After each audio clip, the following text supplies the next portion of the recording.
I also don't think that happiness is a very good metric, and neither do you, because you think gay people shouldn't just pursue happiness by being gay. They have other moralistic considerations to be making. So I don't think smiles per capita is a particularly convincing way to measure whether or not we should encourage women to be autonomous.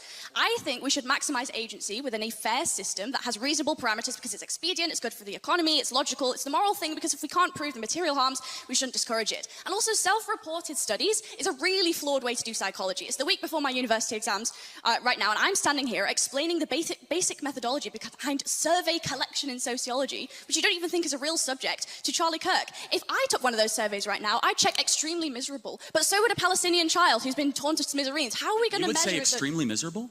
No, I'm kind of making a joke. No, I mean, but seriously, like, but hold on. I mean, like, that's an important point, though, is that the women in the West have it the best in the world, and yet they're way unhappier than women of sub-Saharan Africa. There's something fundamentally wrong here, because the women of sub-Saharan Africa have something that a lot of women in the West do not have. The women in the West have cats, and they have good jobs, and the women of sub-Saharan Africa, they have a belief in the divine, and they have kids. And maybe there's a biological undercurrent that is keeping a lot of women from realizing their full potential. And so without reading your phone and just, like, you know, connecting. I'm not really reading my phone. Well, it's fine. Sure, then you can answer without it. Fair enough. Would you agree that it's a good thing that more women get married and have children in the West? I would ask you, would you say that a sub-Saharan African woman who's experienced female genital mutilation and checks extremely happy in a survey, and I also would check extremely happy in a survey, who do you think would be objectively more happy, even if they both check the same answer? No, again, so I fully, if you want to talk about how Islam mistreats women, we could talk all day long. Like, I'm all for that. Me too.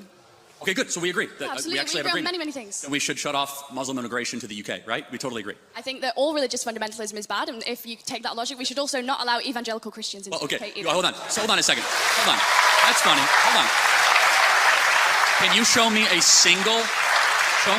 what would your example, because I have 50, of a single Christian country that you would say mistreats women, right? America.